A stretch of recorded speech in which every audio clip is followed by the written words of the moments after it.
It's a very appropriate time to be talking about information overload because it's almost exactly 40 years to the day that Alvin Toffler published Future Shock, which is the book in which he coined the expression information overload. And of course, 40 years ago, things were very different, but he had a very far-sighted view of where the information society would take us, and indeed, BCS's strapline is enabling the information society.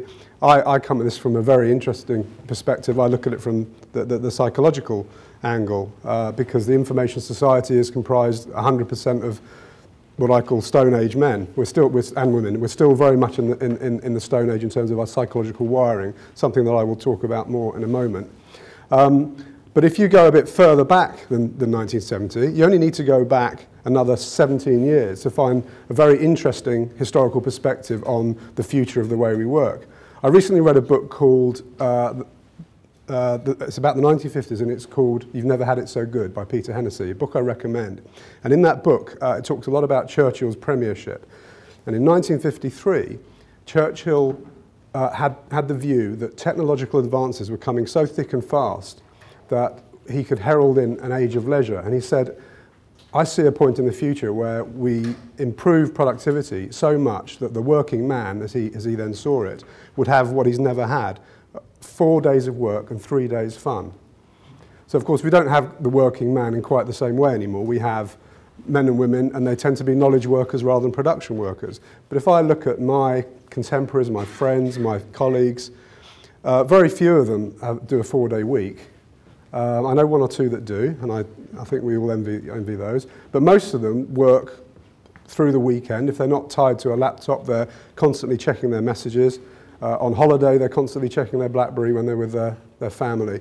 So it feels we're further and further away than we ever were from the age of leisure. And this is one of the paradoxes of all the things that we've enabled with new technology and communications and email and so forth. So for the next hour or so, I want to do three things. I want to talk about some of the impacts of information overload on the way we live and work today. Give some indicators as to what's caused that, so give you my theories as to some of the psychological causes, particularly of information overload, and also some tips about what you can do about it. So I will offer my advice on how you can overcome information overload. People mean different things by information overload. You've got the clay-shirky view. Some of you may have come across with Web 2.0. It's not information overload, it's filter failure. That's something with which I partially agree and we'll come back to.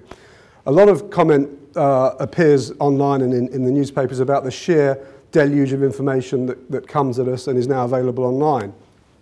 And for me, it's less about the wealth of information out there, because we've had that for some time.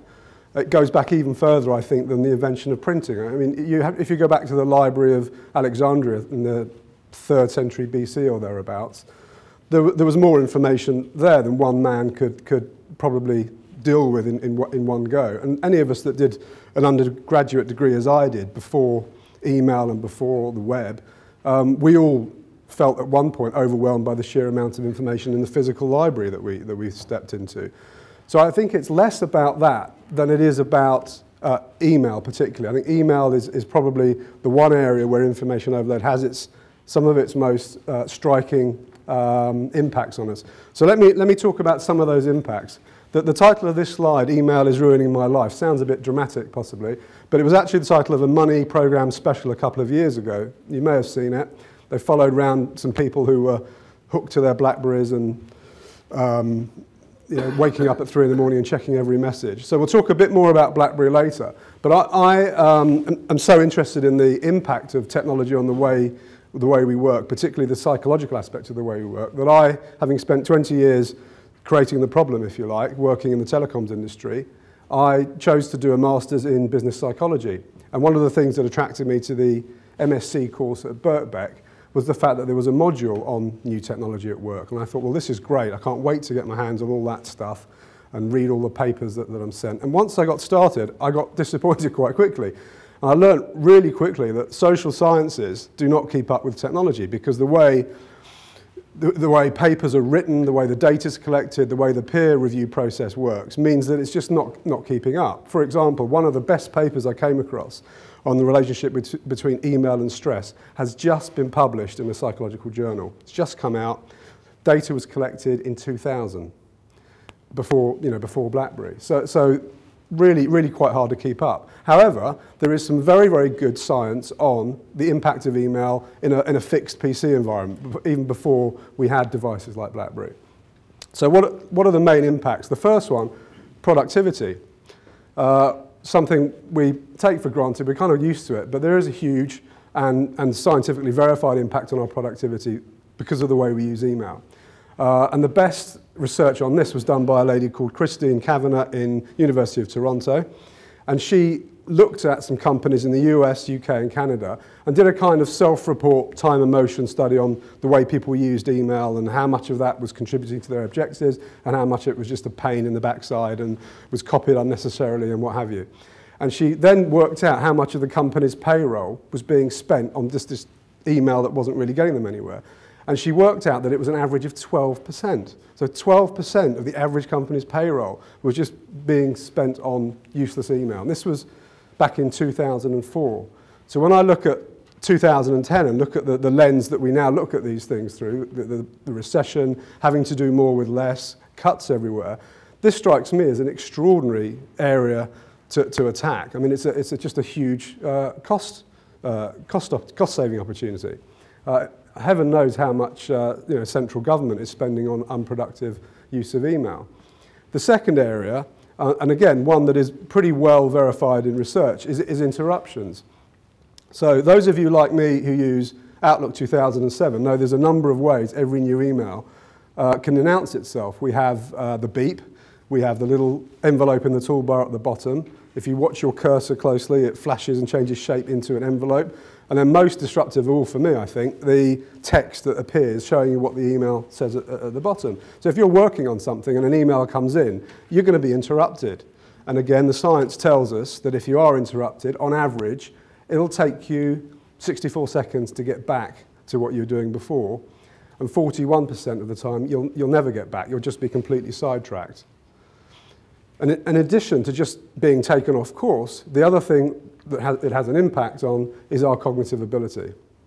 So, we know, again, that the brain naturally sets a limit on how much activity it can accommodate, particularly into multiple parts of the brain and also into one part of the brain from different sources. So if you're reading something and text appears at the bottom of the screen, ultimately that's going to slow you down. And again, tests have been done on this. One that has become best known was done by a psychologist in London called Glenn Wilson on behalf of Hewlett-Packard. And he got a load of people to do some work, and he tested their sort of psychological performance, their indicators of their intelligence, and then did some interruptions on them and then retested their performance and found that they had a sort of temporary IQ drop equivalent to 10 points. Now, when he went public with this bit of research, Hewlett-Packard's PR company got hold of it and found another study that showed that smoking cannabis has a 4-point IQ reduction. Okay, so a lot of the spin was email makes you more stupid than cannabis, and it wasn't scientifically very robust to make that comparison, and Glenn Wilson sort of distanced himself from it. But every now and then you might see on the blogs and in emails, you'll see, email makes you more stupid than cannabis, which is a nice line, but not strictly true. And I do wonder, just on that point of all the alerts that come in, I do wonder if there's a team in Seattle that gets around a table in a meeting room every once in a while and says, how can we reduce our customers' cognitive ability? How can we make them more stupid?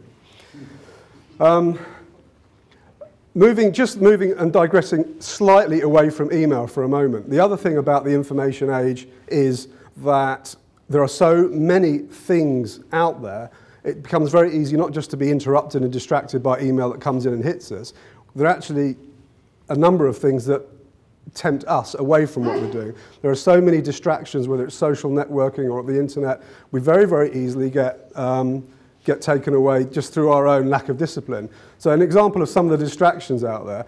Did anyone see this photo go around the internet last year? Anyone seen this before? This was a picture taken in the Connecticut State Legislature, caused quite a bit of controversy in the States. If you look at the middle screen, I'll just highlight a couple of things. This guy here He's doing a budget presentation, okay? So he's actually doing an impassioned speech about the budget. These two people who've been elected by their constituents to represent their state and hold the government to account, they're playing, of all the things to distract yourself with, solitaire, slight loss of imagination. Somebody off camera is looking at a sports website. So, you know, we have all these things to distract ourselves, and this is part of the information overload problem, that we often create our own sense of information overload because these things are so easy and they're out there and they're just available. I mean, I am not on Twitter. Let me get that on the table quite early on. I'm not on Twitter apart from via friend feed. My blog automatically goes into Twitter, but I don't tweet. But I have a number of friends who do. I'm not on Facebook either. Let me just also mention that. But I do have friends who tweet. While I was doing my dissertation for my MSc in the summer, I watched the progress of a friend of mine. This is a very, very intelligent lady who built up her own company, sold it, and then decided to do a master's degree. And she was in the thick of her dissertation in August. I strayed onto LinkedIn, because we're connected. Her update appeared on my homepage, and it actually said, this is a grown woman, she wrote, "Must stop tweeting and finish my dissertation." But she tweeted, "Must stop tweeting." And so I do wonder, and I have to admit, the only sort of social networking experimenting I've done is with what I consider to be the acceptable face of social networking, and that's LinkedIn. But I've gone through my own self-imposed overload with LinkedIn, and I think many people might have done the same thing. And what I found was that the experience is a bit like going through, and I'm not trivializing bereavement, but I met somebody who talked about the grief curve that bereavement counsellors use. And I thought, well, that's exactly what I go through, what I went through with LinkedIn. So this is my sort of grief curve with social media, because I went on a course for LinkedIn, and I'd been on it for years, and then I heard you can do all these great things with groups, you can get into meetings and discussions, and you can answer questions, and I thought, well, I'd never heard about this, so I joined loads of groups, and I had this euphoric blip, and I got very promiscuous, and I connected with loads of people, and I got into loads of discussions, not realising that accepting all their defaults would mean I was overwhelmed with all the emails. Every time somebody updated, there's a couple of nods in the audience, so I think maybe a couple of people know this curve, so you then suddenly get overwhelmed with everything, including all the updates and the veiled discussion, the discussions that are actually veiled sales pitches, some less veiled than others. So I went deep into a steep decline and ended up with network fatigue, where I just thought, this is absolutely terrible. I've got information overload. I've got all these emails. And then I withdrew. I said, I can't take this anymore. I quit loads of groups, or I turned off all the alerts. And after a little while of having withdrawn, I realized I was missing out on one or two interesting things. And I then decided, actually, there is some merit in some of these groups. If you pick the groups that are really, really good and don't have consultants trying to sell to other consultants all the time, then there's some merit in taking part. So I finally, I think, got to a point of optimal use where I think strategically about what I do. Even knowing what I know about information overload and having looked into it, even I was overwhelmed by how much overload I'd inflicted upon myself. So, as I say, the science is quite good on fixed email. The science is quite clear on sort of computer-based email. But we've now gone beyond that to the era of the BlackBerry. And by BlackBerry, I mean any device, any smartphone that pushes email to you. So what's the BlackBerry experience for the chief executive today? I'm not going to read over this, because I'm told that induces information overload. So I'll give you 2 minutes just to read this gobbet.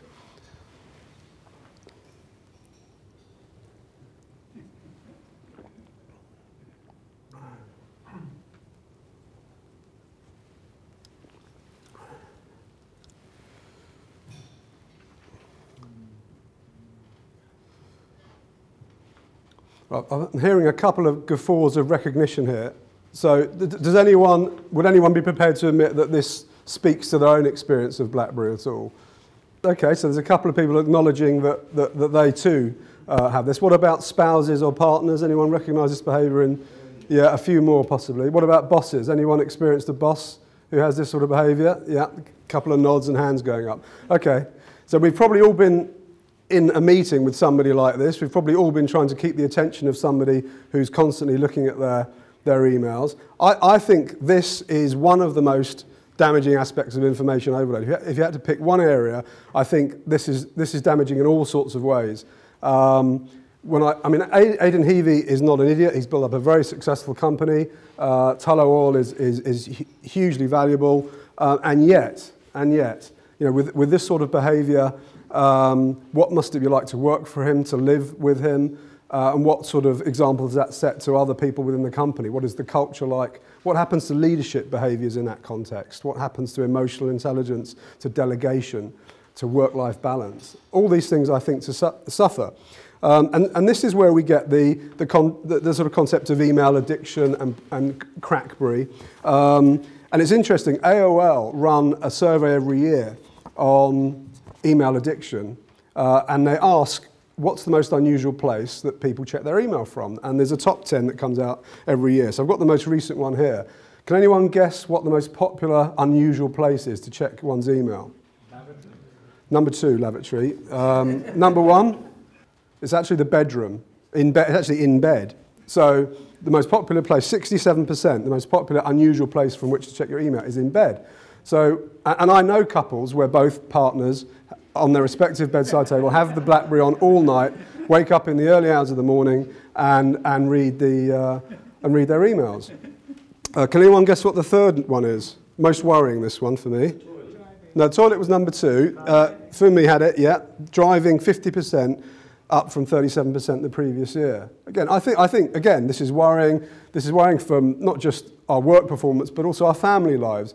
And again, seems to be a little bit more advanced in the US than over here. The Wall Street Journal did an article in 2008 called BlackBerry Orphans.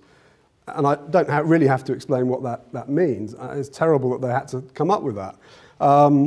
And it's starting to catch on over here now. Even in Tony Blair's memoirs, which I'm not planning to buy, but I understand that he writes in it that Leo, his son, said to him, "Dad, you love the phone more than me."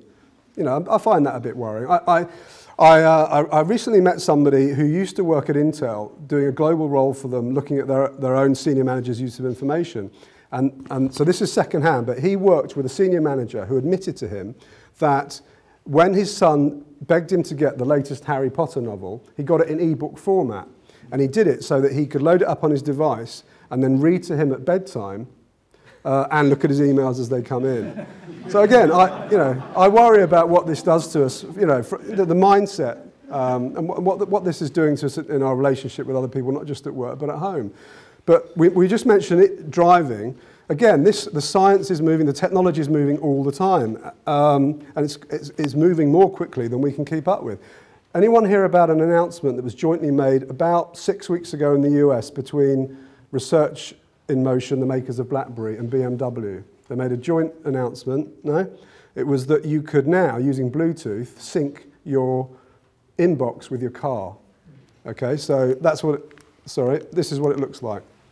So this is the iDrive panel on a BMW, where you traditionally look for your directional guidance from your sat-nav system or your entertainment. But here now you've got your email. If you're at all concerned about road safety, fear not, because when the car's moving, you can't read the text of the email. All you can see is the subject header and who the email is from. And then you press play and a computerized voice reads you the email. So does that allay our fears about road safety? No, not mine either. No, I mean, I for one would not let my child be given a lift by somebody who was using that. And I really worry about the mindset. What does this say about our attitude to email, that we feel that, that level of compulsion, that we can't get in a car without being on top of our email all the time? And this is something that I think is getting to something of a pitch. So I've talked a little bit about the impact of information technology and information overload on some aspects of our work and our life outside work and our behaviours. I want to spend a bit of time now talking about why it's happened. Why do we behave in that way? Why has something like email addiction, so-called, taken hold? Why do we feel we've got to stay on top of our inbox even when we're driving? Again, the science isn't keeping up, so we're into theory and philosophy here, but let me offer a couple of things. And the first reason is quite mundane, and to explain it, I'm going to hand around a couple of exhibits. Now, this thing I passed the gentleman in the front, you may not know what that is. Yeah, that is one of the very earliest forms of written communication. Predates Egypt, is actually from what is now Iraq. So it's a Babylonian clay tablet from about 5,000 years ago. And the other thing that I'm passing around, slightly more recent, something I would have purloined from the stationery cupboard in my early career. It's an internal mail envelope. So those of us of a certain age will be very familiar with those things.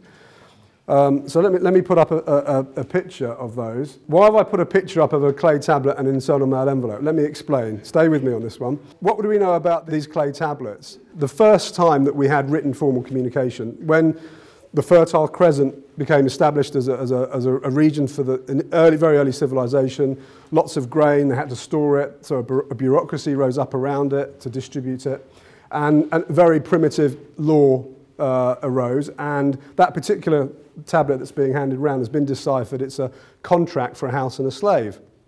And we know that it would have been written by a scribe, a trained scribe. That was his job. He would have had a stylus, a sharpened bit of bone, and a lump of wet clay, and he would have been dictated to.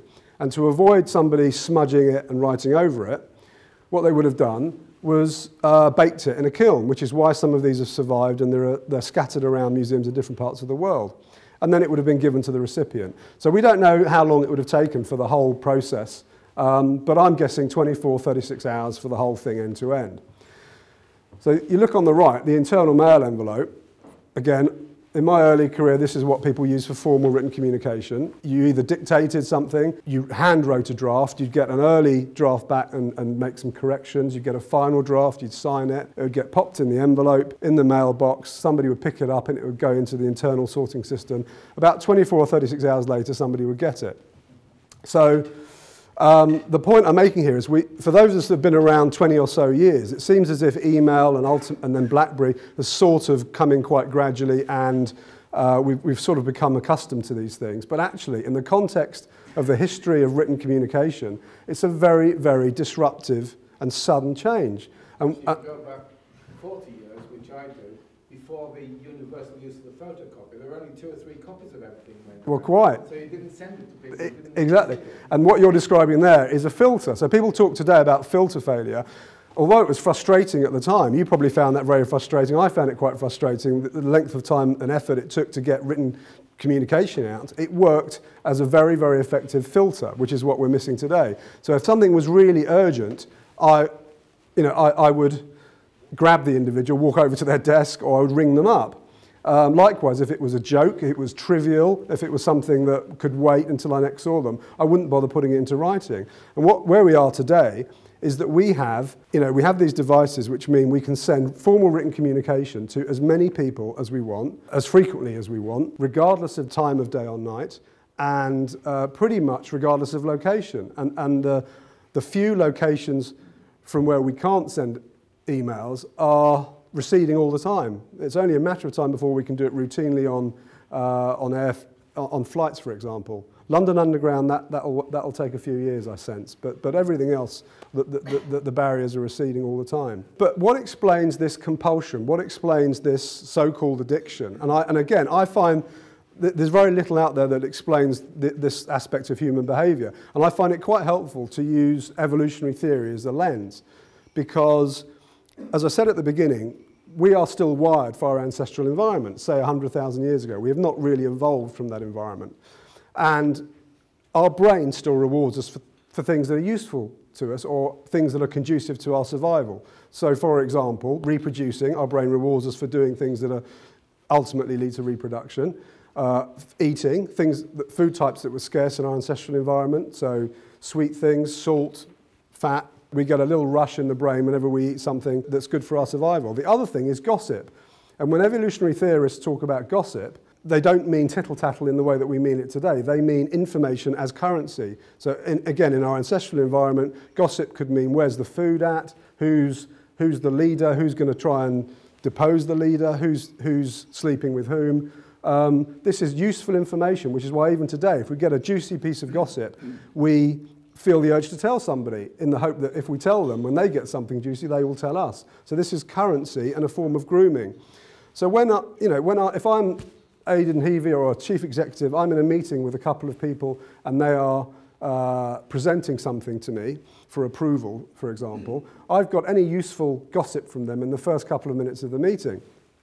But if my device is buzzing or flashing, I'm thinking to myself, that could be a really useful bit of gossip. That could be, I don't know what that is. And so the device is kicking off the dopamine system in my brain, and the dopamine system is urging me to look at that message, which is where this compulsion comes from, because it's the dopamine system that is also active in hard drug addiction. That's what drives people to say, I need another fix. I need another helping of whatever it is, crack, cocaine, heroin, whatever. And indeed, it's the dopamine system that's stimulated by flashing lights in the same way that for a gambling addict, looking at a fruit machine that's flashing lights may stimulate a desire to go and play the fruit machine. And so I think that's a big part of the way we operate. And this has all been caught up with other trends that have been enabled by the information society. For example, we don't have stratified organizations in which people's status is very obvious from the way they dress and the way they work. We used to have people with corner offices and private secretaries and company drivers. And now, partly because of the technology, people say, I don't need any of that. I keep my own diary. I don't need a secretary. And now you can't tell by looking at somebody just how senior or important they are. So we've tended to conflate activity with status. You see people with all these devices that enable you to get hold of somebody. And what does it say about you if you're sitting around, say, in an airport lounge and nobody's trying to get hold of you? There's a stigma about just sitting quietly. And I've spent a lot of time in airport lounges in recent years, and maybe 1 in 20 of the people that I watch pours themselves a glass of wine at 8 o'clock at night and reads a book. Everybody else is furiously emailing, whirring away on their laptop, or making those ostentatiously important phone calls on their mobile that we've all heard. So that plays a big part of it as well, and that's why I chose The Activity Illusion as the title of the book that I've written, because I think this is all bound up in the way we use technology and our basic psychological need for status and also for gossip. So I've offered some views on what the impact of information overload is, and I've also given you some views as to what some of the psychological causes are. But I'd also like to offer some tips and hints as to how to do this differently. And I think there are 2 dimensions to this. One is what you can do as an individual to be more effective and more efficient in the way you use email, but also what you can do within your organization or your team. And it's very difficult to be effective in your use of email if you're working for somebody, for example, who expects you to respond to your email within 5 seconds or so. So I do take the view that it's important to try, whether you're a leader or not, to try and set some sort of organizational boundaries around the way you use email. And I'd call it a charter or code, and this is something that I've used successfully both where I've worked but also with clients. So I offer half a dozen points that I think are helpful. Some of these are easier to introduce than others. First one is there's no such thing as an urgent email. Bit heretical for some people, but email, as you probably all know, was never designed for synchronous communication. It's a clearly very asynchronous medium of communication. You can't assume that anyone who is on the receiving end has actually read it, but we have a situation now where people more or less assume that you're on top of every email as it comes in. Within an organizational context, I recommend saying there's no such thing. Okay, if it's really urgent, I'm going to get hold of you. I'm going to ring you up, I'll send you a text, but I'm not going to send an email. And I'm certainly not going to attach the red flag. Of all the things that Microsoft have ever come out with, the thing I loathe most of all is the red flag, which is me imposing my sense of what's urgent onto you. I can even put things in your taskbar now that I decide are important. So we lose the red flag and we just say there's no such thing as an urgent email. And this starts to get us along the way to reducing this need to compulsively check every message as it comes in. The next thing is not using email as our first resort, because often email is both a cause and a symptom of poor relationships in a working environment. So for example, if I work in a big company and Funmi is, say, a peer of mine in that company, maybe working in a different department, I need her help with something. I could walk up to Fumi at her desk and say, let's have a cup of coffee because I need your help with something. And she says, that's fine. We have a pleasant chat, and I say, I could really use these 3 things from you. And she says, that's fine. And we agree that I'll do 3 things, she's going to do 3 things. When I get back to my desk, I'll send her an email. Hi, Fumi, thanks for coffee. Here's what we agreed. Everything's fine. Now, if we don't have that sort of relationship, things are a little bit adversarial, what I might do is send an email to her, copy to her boss, copy to my boss, red flag. For me, I need these 3 things for you by Friday. Of course, she gets defensive, sends a reply to all, copied a couple of other people in. Unacceptable, yeah? Before we know, there's been an email arms race going on, escalation. So dozens of emails are going to go around. The bosses are going to email each other saying, how do we sort this out? So again, you know, it's not the first resort. It should, and that leads me on to the third point. The third point is we won't email out of hours. Again, this is a very difficult one, particularly in global environments, and particularly when people are flexible working. But this is where some of the compulsion to check comes from.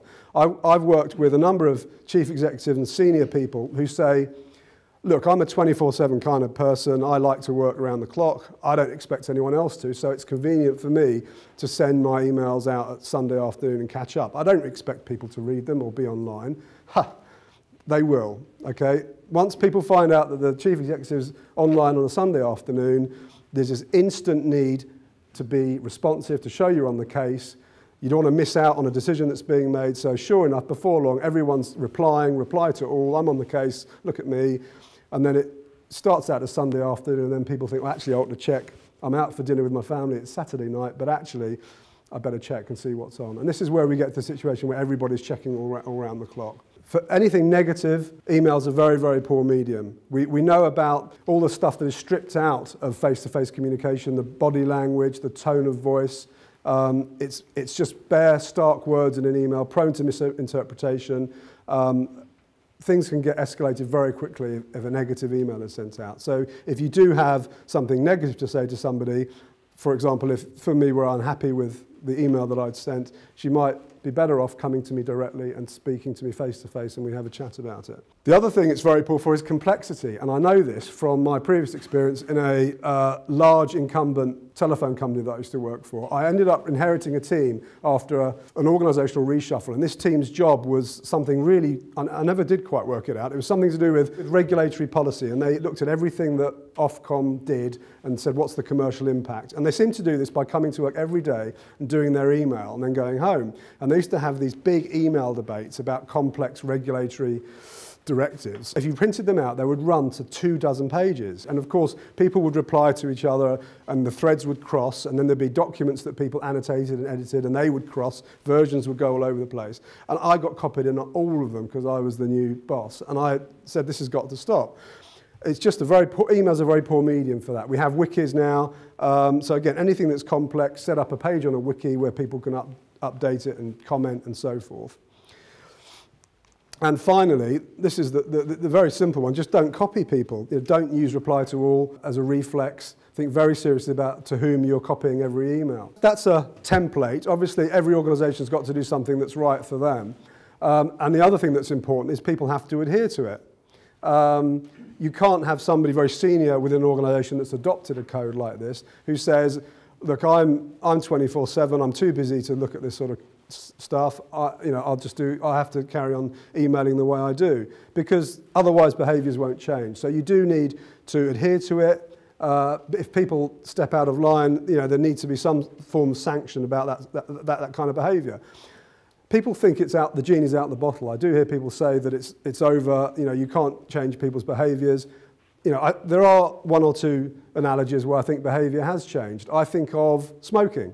You know, tobacco has been around since the, 17th century, but again, there have been technological innovations. Mass production of filtered cigarettes meant that people could smoke a lot very quickly. And I, like everyone else, I watch Mad Men, and I sit there through the whole series thinking, God, they really did used to light up in every 10 minutes. And look at what's happened now. Even before the legislation came in, people said, actually, we're going to make this a non-smoking office. I think obviously health is easier as a driver and a trigger to change behaviours, but people did change behaviours. If I were to light up now, somebody would really have a go at me very quickly. And if we decide that the way we're using information technology is not helpful to the way we work or the way we live, we can decide to do things differently, just as we can decide to switch off our BlackBerry when we're at dinner with people. So I do hope that there will come a time when we'll watch some drama set in the year 2010 and we'll be able to laugh and say, yeah, they really did used to sit on the toilet and do their emails in those days. But we have got a long way to go. So that's the way an organisation might approach some form of charter around the way we use email. What about tips for individuals? And again, these aren't right for everybody, but I offer some of these. I've talked a lot about the impact of looking at every email as soon as it comes in. If you can break that habit and just look at email in focused bouts, it makes a massive difference. And by that I mean maybe 2 or 3 times a day, in the morning, at lunchtime, in the evening, just have a go at tackling your email. And when I say tackle your email, I mean do it quite aggressively. Try and take a one-touch approach, so you delete it, you forward it, you delegate it, you archive it. Try and avoid the habit of opening an email, reading it, thinking, oh God, can't be bothered to deal with that right now, shutting it, because the chances are you'll come back the next day, forget what it was about, open it up again, remind yourself what it was and shut it down again, and that's how you lose time in email. So be ruthless with it.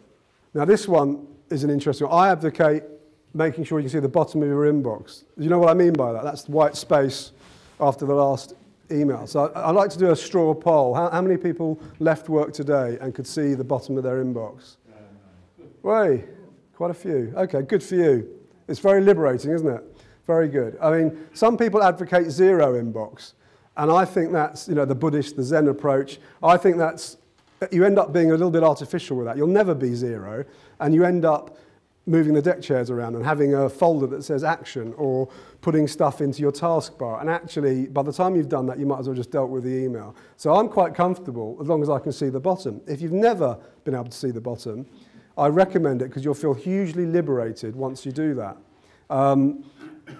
By having something that scrolls down beyond your field of vision, you are carrying around with you what David Allen, in his book, Getting Things Done, calls stuff. It's that ephemeral noise that, while you may not realize it, is actually cluttering up your brain and stopping you from having a sense of perspective and having some deep thinking time, because you're just aware of all these horrible messages that are down there in the bottom beneath your toolbar that may be very important and you've forgotten about them and they're going to bite you in the bum.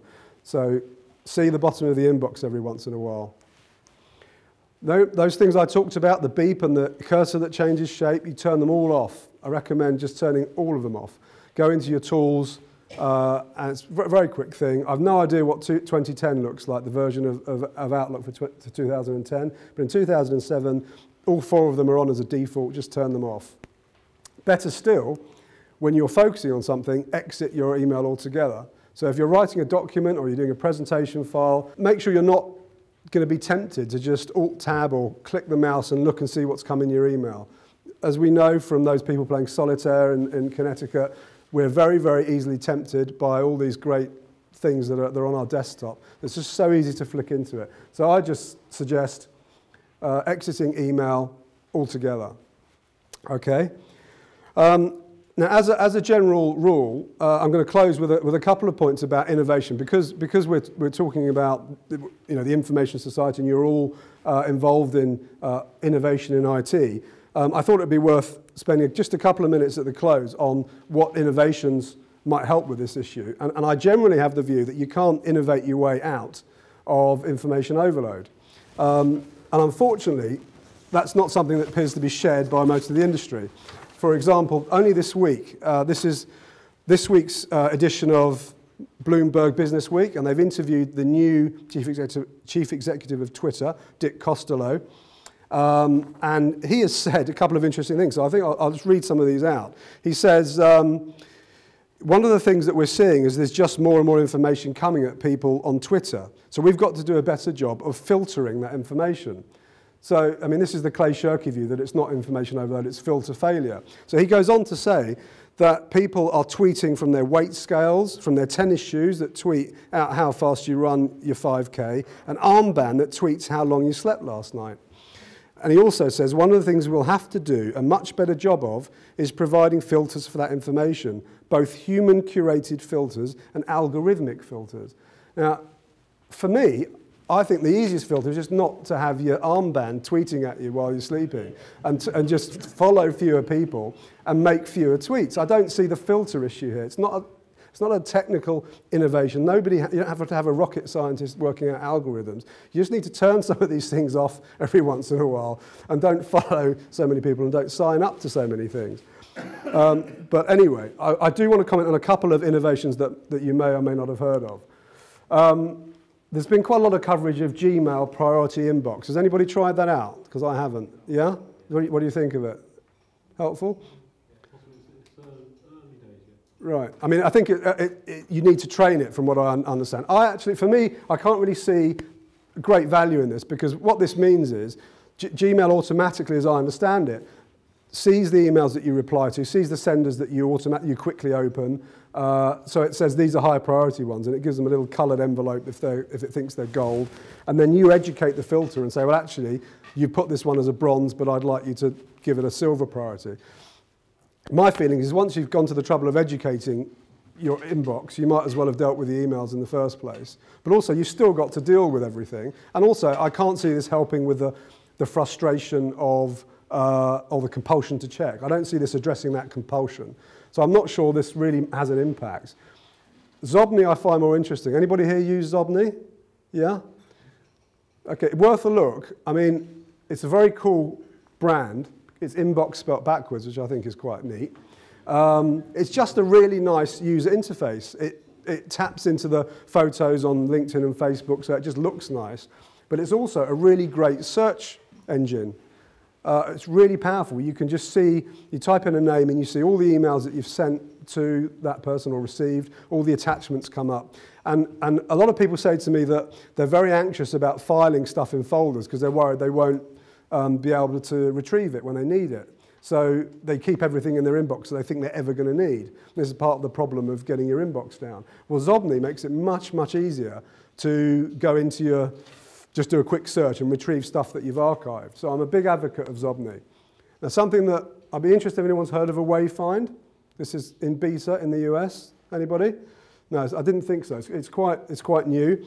And this is really neat for the person that says, my boss expects me to come back within 5 minutes of every email. I can't condition him out of it. Or I'm an independent consultant and I work for people that send me email if I want business. And if I'm not on top of my email, then I just lose the business. What a Wayfind does is allows you to identify certain email addresses that you want to deal with urgently. And you get an SMS when you get an email from that sender. So that means you can have the reassurance that you'll be alerted when you get an email from one or two addresses, but you don't have to compulsively check your BlackBerry every 2 minutes or take it with you to the toilet. So, in the context of enabling the information society, there are one or two things that I do think are quite interesting in helping us with information overload. So I'm going to wrap up now. I have talked about some of the impacts of information overload, particularly with regard to email, and I've talked about my view as to what are some of the psychological causes of the way we interact with email. And I've offered, I hope, one or two useful tips as to how we can address it both as individuals and within organisations. I'm going to make one plug at the end, which is for something called Information Overload Research Group. It's a non-profit making organisation that has a lot of interesting research in this area. It is actually possible to get information overload while looking at research on information overload. Because they've got a great repository. Now, if you look at the website today, it looks a bit tired and old, but it's being revamped towards the end of the month. And I'm membership secretary. I'm looking to recruit members. We need more Brits because it's very, very US-centric. So do take a look at it. If you're not doing anything on the afternoon of the 20th, next week, there is something called Information Overload Awareness Day, which is a webinar. And if you promise not to dual task, well, none of us have ever done that, I'm sure, during a webinar or a teleconference. If you promise not to dual task, you pledge not to dual task, you can get free access to that. So if you Google Information Overload Awareness Day, very, very interesting if this is a subject that engages you. So I'm going to wrap up now. Paradoxically, I like getting emails. So that's my email address. Very happy to hear from people. But if you really want to grab my attention, pop your thoughts down on a clay tablet in cuneiform, put it in the oven for a bit, and send it to me in the post. All right, thank you very much.